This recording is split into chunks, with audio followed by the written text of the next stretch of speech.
Tuepukane na kinyongo, la sivyo madhara yake ni laana. Wewe unayepanga kulipiza kisasi, ole wako.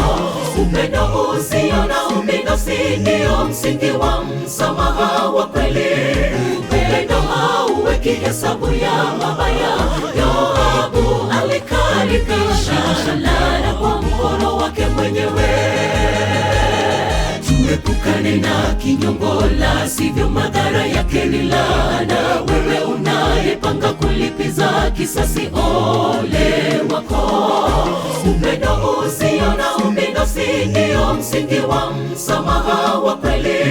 Upendo hauweki hesabu ya mabaya. Yoabu alikaribisha laana kwa mkono wake mwenyewe. Asaeli alitoka nduki, tena akaanza kufuata Abneri. Akaenda kasi ya mkuki, ni mwepesi wa mguu kama kulungu. Kweli yeye hakuelewa madhara ya matendo yake. Yoabu alilipiza kisasi kwa Abneri kwa kumuua nduguye Asaheli.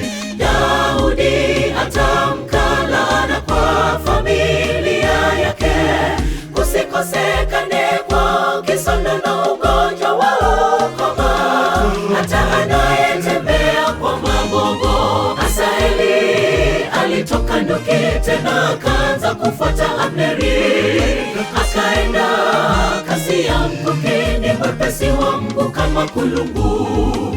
Kweli yeye hakuelewa madhara ya matendo yake. Yoabu alilipiza kisasi kwa Abneri kwa kumuua nduguye Asaheli.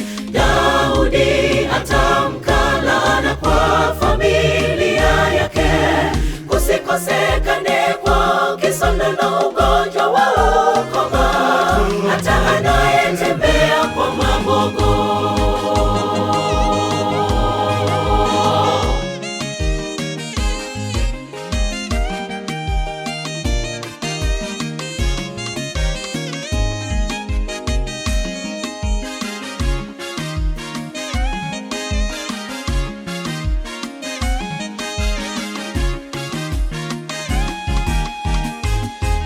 Lawama ya mauaji hayo yawe juu ya kichwa chake Yoabu. Daudi amwomboleza Abneri kana kwamba yeye alikuwa ndugu toka tumbo.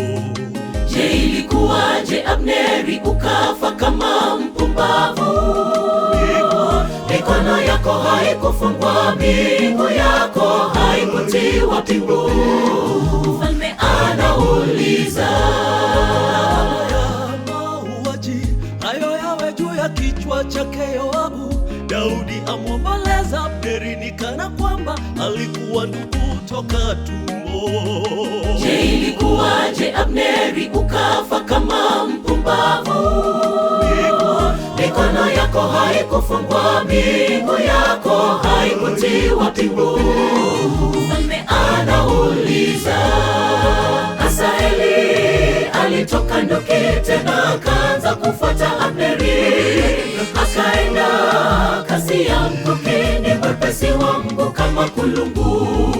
Kweli yeye hakuelewa madhara ya matendo yake.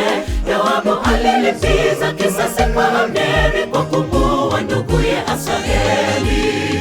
Daudi atamka laana kwa familia yake. Kusikosekane kwa kisono na ugonjwa wa ukoma, hata anayetembea kwa magogo. Asaeli alitoka nduki, tena akaanza kufuata Abneri. Akaenda kasi ya mkuki, ni mwepesi wa mguu kama kulungu. Kweli yeye hakuelewa madhara ya matendo yake. Yoabu alilipiza kisasi kwa Abneri kwa kumuua nduguye Asaheli. Daudi atamka laana kwa familia yake. Kusikosekane kwa kisono na ugonjwa wa ukoma, hata anayetembea kwa magogo. Asaeli alitoka nduki, tena akaanza kufuata Abneri. Akaenda kasi ya mkuki, ni mwepesi wa mguu kama kulungu. Kweli Kweli yeye hakuelewa madhara ya matendo yake. Yoabu alilipiza kisasi kwa Abneri kwa kumuua nduguye Asaheli. Daudi atamka laana kwa familia yake. Kusikosekane kwa kisono na ugonjwa wa ukoma. Hata anayetembea kwa magogo. Asaheli alitoka nduki tena akaanza kufuata Abneri. Akaenda kasi ya mkuki, ni mwepesi wa mguu kama kulungu. Kweli yeye hakuelewa madhara ya matendo yake. Yoabu alilipiza kisasi kwa Abneri kwa kumuua nduguye Asaheli. Daudi atamka laana kwa familia yake. Kusikosekane kwa kisono na ugonjwa wa ukoma. Hata